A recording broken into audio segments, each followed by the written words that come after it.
maravilhosa. Eu fiz uma pergunta para ele específica, porque eu vi uma corrida em Buenos Aires, o carro dele, a espia do Contagiro que tinha antigamente, tinha 1000 RPMs a menos. E o Fangio, sei lá, ele simpatizou com a gente, foi muito bacana, ele tinha um relacionamento, vamos dizer, maravilhoso. Para mim era um ídolo, vamos dizer assim, máximo, eu acho que foi um dos maiores pilotos do mundo, sem dúvida nenhuma, sempre.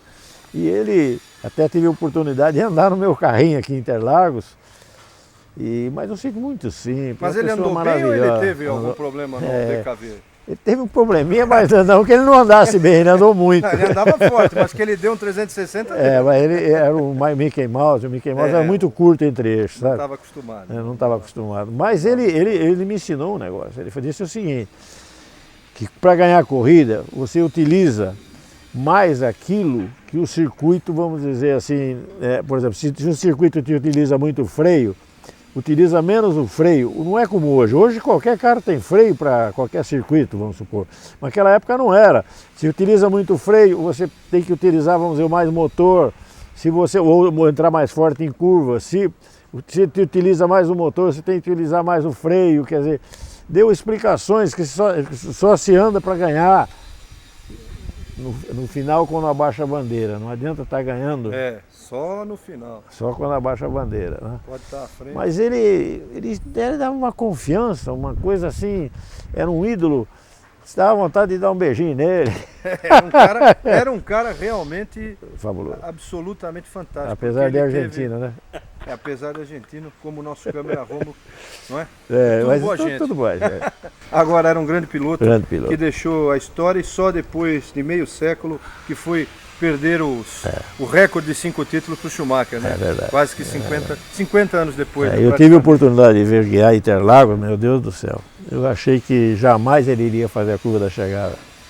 A traseira do carro estava lá em cima, a direção era desse tamanho porque era pesada.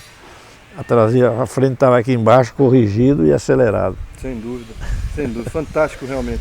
Agora falando de Fangio, com relação ao Chico Landi, que é até contemporâneo do Fangio no início na Europa, no final dos anos 40, quando o Fangio foi para lá, através do Perón, foi também o Chico Landi para lá, na época Getúlio Vargas também ajudou muito o Chico e tal, naquela história de levar para lá um piloto do Brasil, assim como os argentinos fizeram a mesma coisa.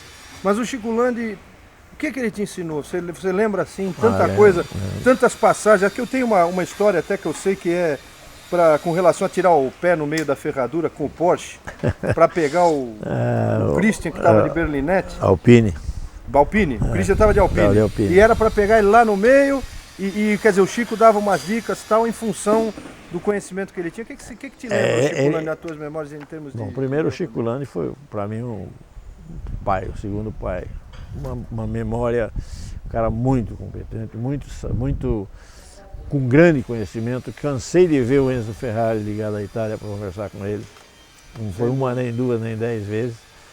E ele, sei lá, ele inclusive teve a honra de ser convidado por ele para fazer uma dupla numa corrida. Essa corrida ele me judiou muito, porque primeiro que eu não conseguia baixar o tempo. E ele falava para ele que eu não iria fazer, vamos dizer, a eliminatória, né? Ele que fizesse. Ele falou, não, você vai fazer sim. Foi lá atrás, o cabo do acelerador do Porsche não estava abrindo totalmente as borboletas. Ele foi lá, puxou o cabo do acelerador e eu fiz a pole. Essa corrida foi uma corrida, para mim, maravilhosa, porque, na realidade, eu larguei, na quinta volta, quebrou a roda traseira direita. Nossa, na 3, eu consegui segurar o carro. Só que era cubo rápido, mas tinha que trocar, pegar o step e colocar ali. Então ficamos 2, 3 voltas, não me lembro quanto. Consegui resolver o problema. Aí tinha que andar no limite. O carro ainda era freio tambor.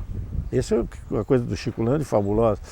Eu quando parei no box para passar o carro para ele, falei, tem que regular o freio. Ele falou, com freio qualquer tonto guia, sai daí. E o pior é que ele guiou.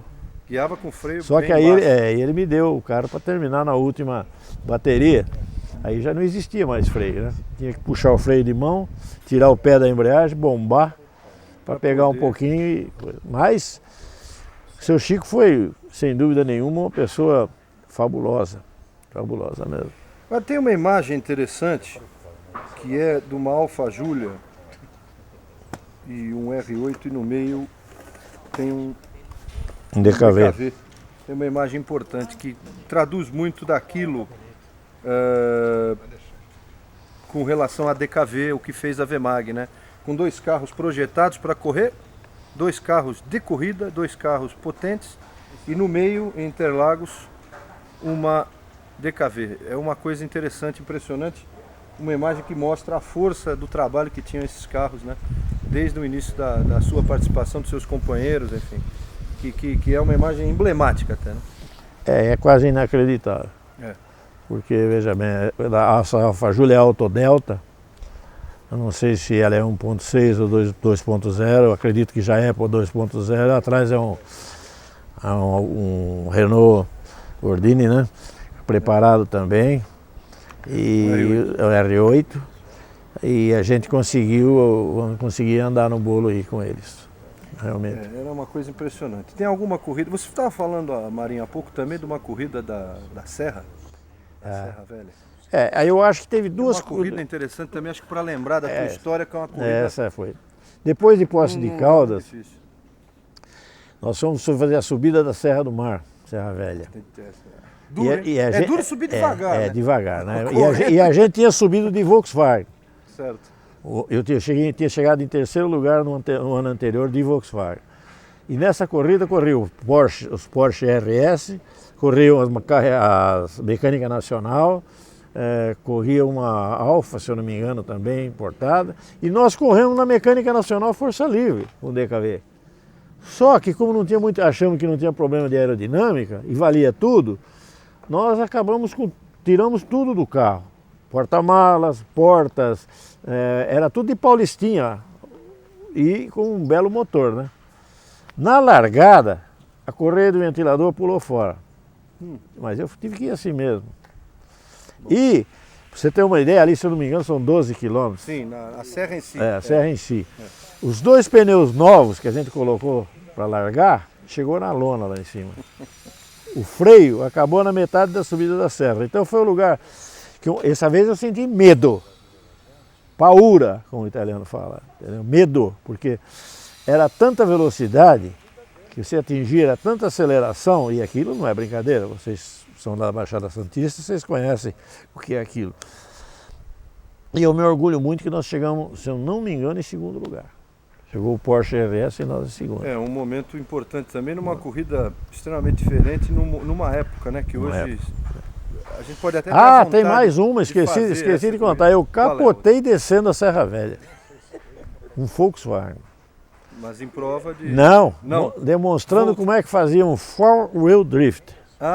De lado com as 4. Com as 4. As 4 rodas. E para um amigo meu, Carlos Alberto Calduro, no carro dele. A hora que eu vinha mostrando, e quando eu fui uma hora dar uma corrigida e precisei acelerar, quebrou o cabo de acelerador. Aí é ruim. Capotou uma inteira e essa mais meia, se ela completa, que nós nos jogamos, ia lá embaixo. Aí é ruim. Mas a Serra Velha tem história conosco, mais ainda. A gente se reunia. A gente se reunia à noite aqui em São Paulo e ia descer a Serra Velha à noite. Não era subir, não era descer. Era tudo embaixo o tempo todo. Tudo louco. Não é brincadeira. Agora, e essa corrida também em Rivera, no Uruguai? Como é que foi Rivera essa Livramento. Uma vitória importantíssima muito também importante. da Vemag num circuito internacional. Muito importante, que era um cara chamado Dina Panar, e o cara se chamava Flor del Campo. E o carro era todo de lona. O carro não tinha lataria, era tipo Paulistinha. E o carro tinha uma aceleração maluca e tinha uns pneus largos assim. E ele era recordista lá. Eu sei, só que eu achei que foi muito engraçado. Eu sabia que ele não ia ter freio.